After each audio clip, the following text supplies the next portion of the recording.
Dan saudara, kita telah bergabung dengan juru bicara KPK, ada Ali Fikri. Selamat siang, Pak Ali Fikri. Selamat siang, Mas Reza. Iya, Pak, ini seperti apa proses pemeriksaan Mardani Maming yang telah menyerahkan diri ke KPK siang hari tadi? Iya, Mas Reza. Jadi kami konfirmasi benar ya, sekitar jam 2 tadi itu tersangka MM telah datang ke Gedung Merah Putih KPK didampingi oleh tim penasehat hukumnya dan saat ini sudah naik ke lantai 2 ya untuk dilakukan pemeriksaan oleh tim penyidik KPK ya. Perlu kami sampaikan juga tentu kami apresiasi ya kedatangan dari DPO KPK dimaksud sehingga kami juga berharap para DPO KPK lainnya juga kooperatif menyerahkan diri ke KPK agar proses hukum cepat selesai dan memperoleh kepastian hukum tentunya begitu. Iya, Pak Ali Fikri, ini diapresiasi kedatangan DPO setelah 2 kali mangkir dari panggilan KPK.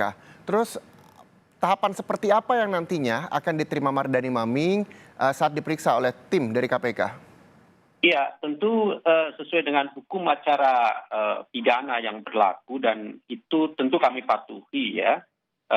Nanti berikutnya tersangka akan dilakukan pemeriksaan oleh tim penyidik KPK dan kami berikan hak dari tersangka ini seluas-luasnya karena tentu ini bagian dari menjunjung tinggi hak asasi dan keadilan ya setiap penanganan perkara.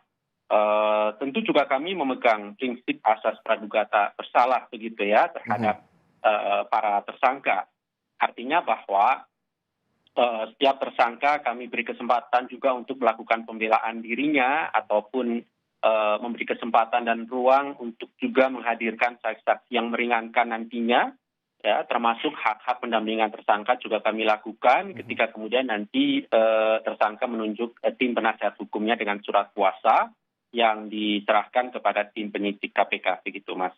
Iya, kita tahu bahwa Koordinator Masyarakat Anti Korupsi Indonesia Maki sempat menuturkan di sejumlah media online bahwa KPK sebenarnya bisa menangkap atau menahan siapapun yang telah ditetapkan menjadi tersangka, termasuk dalam hal ini Mardani Maming yang menjabat sebagai Bendahara Umum Bandung PBNU tanpa perlu menunggu proses pra-peradilan tersebut. Anda melihatnya seperti apa, Pak Ali Fikri? Iya, memang benar ya.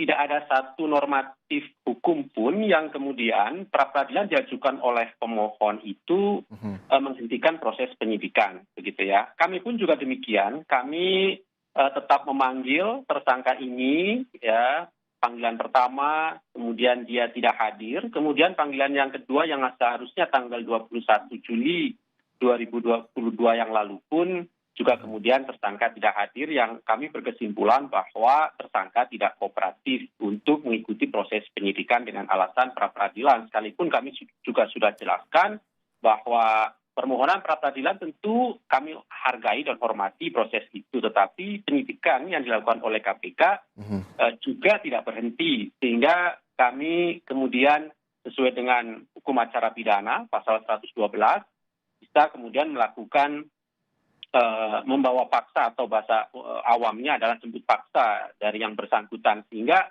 kami lakukan penggeledahan tempat ya, tempat tinggal atau tempat kediaman dari tersangka ini dalam rangka pencarian dari yang bersangkutan. Namun memang kami tidak menemukan dari tersangka ini di tempatnya, tapi kemudian kami juga bertemu dengan beberapa pihak di tempat itu yang kami juga lakukan pemeriksaan untuk mendapatkan informasi keberadaan dari tersangka begitu ya. Artinya proses-proses itu sudah dilakukan sehingga sesuai dengan mekanisme hukum kemudian kami memasukkan tersangka ini ke daftar pencarian orang. Jadi ketika KPK ataupun bahkan penegak hukum lain memasukkan seorang tersangka ke daftar pencarian orang adalah sebagai bentuk keseriusan kami untuk menyelesaikan perkara ini dengan cepat, tepat, dan efektif begitu ya. Tentu berkeadilan dan memberikan kepastian hukum terhadap tersangka itu sendiri begitu. Jadi kami juga ingin sampaikan bukan berarti ketika kami menerbitkan DPO kami lepas tanggung jawab begitu ya terhadap proses-proses penyidikan. Tapi justru itulah kami ingin buktikan keseriusan kami dengan melakukan pencarian memasukkan tersangka kepada daftar pencarian orang dengan harapannya kami bisa publikasikan pada halayak umum secara terbuka. Dan ya kita tahu bahwa pemberantasan korupsi itu kan membutuhkan peran serta masyarakat, sehingga masyarakat yang memperoleh informasi tentang keberadaan para tersangka yang itu menjadi DPO KPK bisa langsung menginformasikan kepada kami dan aparat penegak hukum terdekat, begitu ya, sehingga kami tidak lanjuti. Artinya kami ingin sampaikan, Mas Reza, bahwa proses-proses itu kami pastikan sudah dilakukan sesuai dengan mekanisme dan aturan hukum yang berlaku. Kami pastikan KPK bekerja dalam penanganan perkaranya adalah sesuai dengan rel aturan hukum yang berlaku.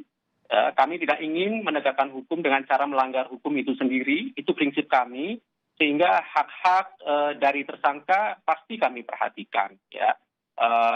Kemudian juga kesempatan yang sama kami berikan karena kita tahu ada asas praduga tak bersalah dan ini kami junjung tinggi, begitu. Iya. Mardani Maming merupakan tersangka kasus korupsi perizinan tambah di Kabupaten Tanah Bumbu, Kalimantan Selatan. Sudah diketahui kah dan secara pasti nilai kerugian negara yang disebabkan oleh Mardani Maming sendiri, Pak Ali Fikri? Iya, pasal yang kemudian kami terapkan sejauh ini, dan ini kami sudah sampaikan ya ketika pra peradilan sebagai jawaban dari KPK atas dalil dan dasar dari diajukannya permohonan oleh tersangka dimaksud. Bahwa pasal-pasal adalah pasal-pasal dugaan suap dan gratifikasi yang diduga diterima ya oleh tersangka ini ketika menjabat sebagai Bupati Tanah Bumbu saat itu, begitu ya. Di dalam putusan hakim pra peradilan kemarin kami sangat apresiasi ya, karena memang apa yang diputuskan oleh hakim pra peradilan disebutkan pra peradilan tidak berbicara mengenai esensi materi dari proses penyidikan. Karena memang sejatinya demikian, bahwa pra peradilan itu tidak berbicara mengenai esensi sekalipun dari pihak pemohon kemudian mencoba untuk membuka apa yang menjadi materi substansi dari proses penyidikan di proses pra peradilan yang sesungguhnya itu tidak tepat. Yang kemudian yang kedua, bahwa tentu mengenai proses dan materi substansi penyidikan yang sedang kami lakukan ini, ujinya atau akan diujinya nanti adalah pada pengadilan tindak pidana korupsi atau pengadilan tipikor, bukan di pra peradilan. Begitu, Mas Reza. Oke, Pak Ali Fikri, yang juga menjadi pertanyaan adalah selanjutnya apa yang nantinya akan dilakukan KPK? Apakah keluar dari gedung KPK, terus KPK akan memberikan keterangan pers seperti biasa ketika usai pemeriksaan DPO? Lalu DPO nanti akan ditahan di mana? Bisa dijelaskan sekali lagi Pak untuk didengarkan oleh pemirsa Kompas TV? Ya, jadi prosesnya adalah tim melakukan pemeriksaan ya, dengan didampingi oleh penasihat hukumnya.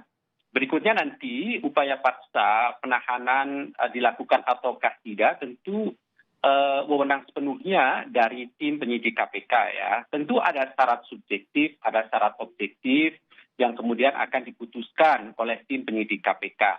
Kalau kemudian nanti setelahnya tim berkesimpulan bahwa untuk percepatan penanganan perkara ini perlu dilakukan upaya paksa penahanan, tentu perkembangan dari kegiatan ini pasti kami akan sampaikan ya, termasuk nanti konstruksi perkara ini secara utuh dan lengkap, pasal-pasalnya, dan apa dugaan peran yang dilakukan oleh tersangka, begitu. Baik, terima kasih Pak Ali Fikri, juru bicara KPK atas informasinya.